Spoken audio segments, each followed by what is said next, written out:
Damian priest নাকি গুন্তার, কে হবে সামারস্ল্যামে world champion? আমরা জানি সামারস্ল্যামে মুখোমুখি হতে চলেছে ডেমিয়ান প্রিস্ট ভার্সেস গুন্তার। তারা দুইজন মুখোমুখি হবে অল হেভিওয়েট চ্যাম্পিয়নশিপ ম্যাচে। গুন্তার কিং অফ দ্য রিং টুর্নামেন্টের কিং হওয়ার কারণে সে এই সুযোগ পেয়েছে এবং আমরা সামারস্ল্যামে তাদের দুইজনের মধ্যে একটি ম্যাচ দেখতে পাবো। তবে আমি খুশি হব সেখানে যদি গুন্তার চ্যাম্পিয়ন হয়। কিন্তু গত র এর ফেস অফে আমরা দেখতে পাই ডেমিয়ান প্রিস্ট ভার্সেস গুন্তারের মধ্যে যে ফেস অফটি হয়েছিল সেখানে আমি কিছুটা এগিয়ে রাখতে চাইবো ডেমিয়ান প্রিস্টকে, কেননা ডেমিয়ান প্রিস্টই সেখানে বেশি শক্তিশালী দেখানো হয়েছে। তবে আমি আশা করব গুন্তার যেন জয়লাভ করে।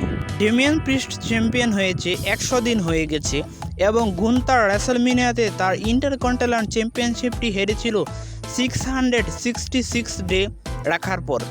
সেখানে গুন্তার অনেকটা এগিয়ে আছে এবং ডেমিয়ান প্রিস্ট বর্তমানে যে ধরনের পুশ পাচ্ছে সে ধরনের তুলনায় আমরা দেখতে পাচ্ছি ডেমিয়ান প্রিস্ট ভালো ভালো ম্যাচ আমাদেরকে উপহার দিচ্ছে। সামারস্ল্যামে আমরা তাদের দুইজনের মধ্যে একটি ম্যাচ দেখতে পাবো, দেখা যাক সেই ম্যাচে কে জয়লাভ করে।